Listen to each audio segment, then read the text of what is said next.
Hi, welcome back to the half-cast poetry analysis videos. Hopefully you have gone away and watched the performance of the poem because that's relevant to the analysis that we're going to have a look at. This second video is going to look at the macro of this poem, see if we can imply the intentions, and then have a look at the opening stanzas. Okay, so I'm going to start, as I always do, with macro at the top, which is a reminder. It's macro means the big picture, so we're looking at the overview of this poem to understand what it's about and the overview of the structure and form. So the things that you do need to know is that there's no constant form to this poem. There's no structured verse. You can see that how it's all different short lines. So we wouldn't say it's completely unstructured, but we would say that it's got 4 stanzas. They're different lengths. There's no punctuation, which is important, and I'll tell you a little bit about that in a minute. We've said that there's no verse structure, but everything is quite short. There's a use of a lot of repetition,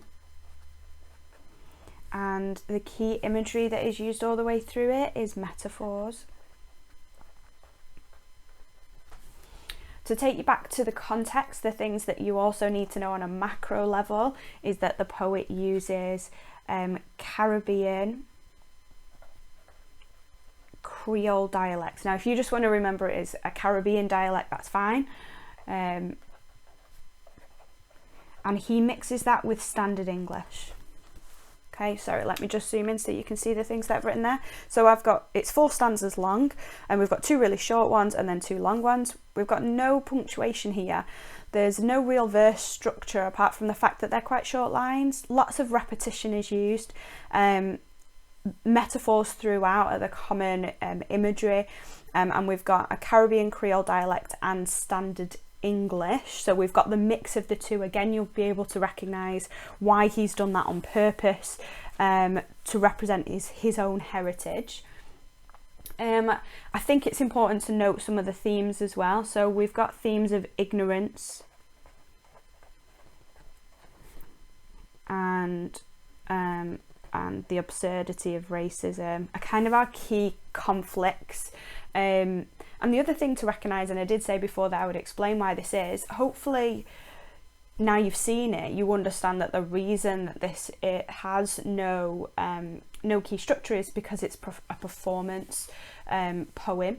Now, the reason that he's chosen to do that could be to link back to the oral traditions, and particularly during slavery. So it was illegal to teach slaves to read and write, and therefore the only way to pass on information would be through things like performance poetry and song. So there is that element to this poem where some of the structures and the rhymes reflect that of kind of a Caribbean rhythm, and link back to that perhaps oral tradition and that intention. Now it's up to you how you want to phrase that at the top. I'm going to put that in the way that will help me, but again, you need to decide. So we've got oral tradition, and it was illegal to teach reading and writing to slaves. So that could be, and I'm not saying it is, but that could be the reason that we have no punctuation structure here. Remember that John Agard is a very educated man. He wrote for newspapers, you know, he's done an awful lot to promote diversity. So his choice of not including that here, not including punctuation, is conscious and perhaps does link back to that intention.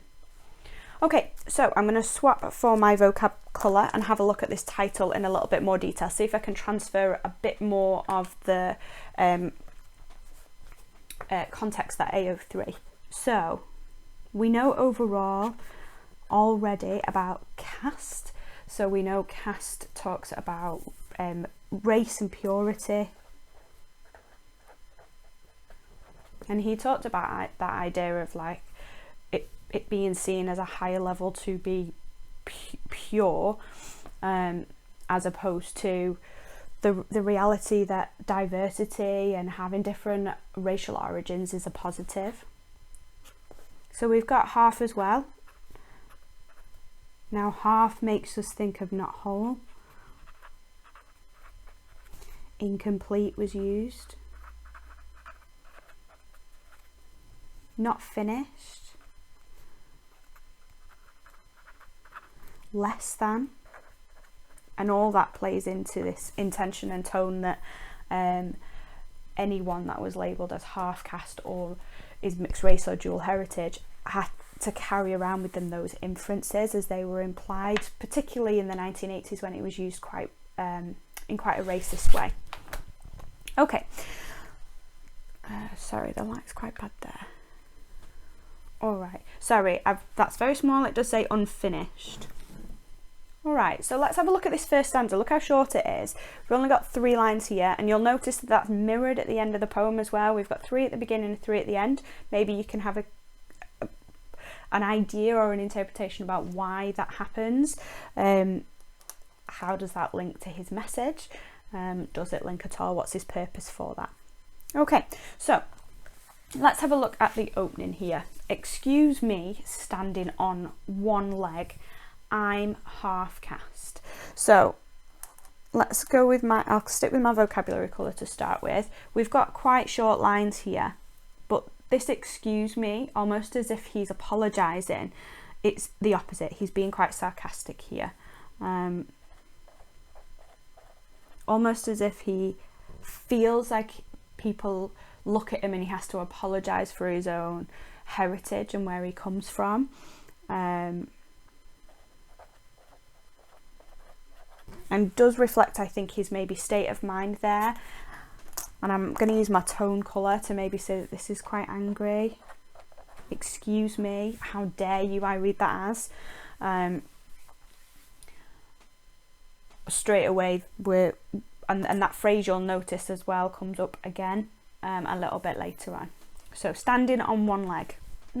Is that a reference to the fact that he is half one leg, standing separate, or an acknowledgement of the ridiculousness of what half caste is in a literal sense?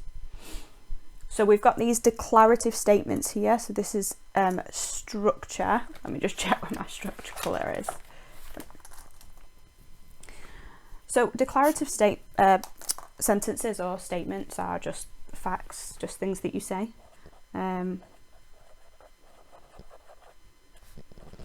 Declarative statement. And there's a sense of pride in that, I think.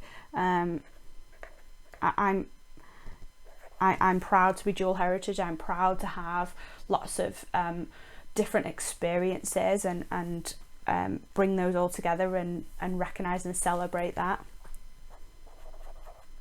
And I think that links back to his intention and also him as a poet and his choices that he made growing up. Okay, so I'm going to keep with my structure colour here because I'm hoping what you noticed when you were listening to the poem is that repetition of explain yourself.